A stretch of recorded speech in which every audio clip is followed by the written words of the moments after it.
You ask Tiger to calculate. This deals with linear inequalities with one unknown. The final result is b greater than 14.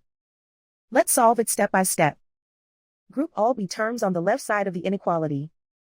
Subtract 7b from both sides.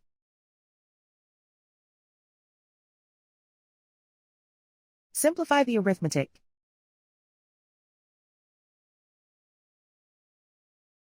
Group like terms.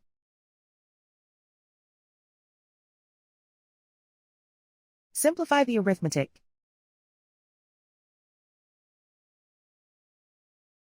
Isolate the b. Divide both sides by -10. Whenever you multiply or divide by a negative, reverse the inequality sign.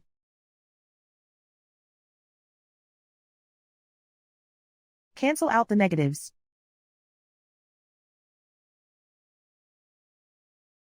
Simplify the fraction.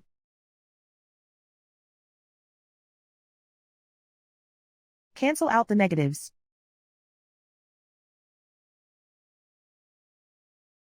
Find the greatest common factor of the numerator and denominator.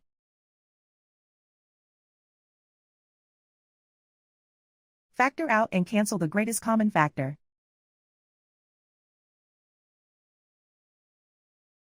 Plot the solution on a coordinate grid. And so the final result is b greater than 14.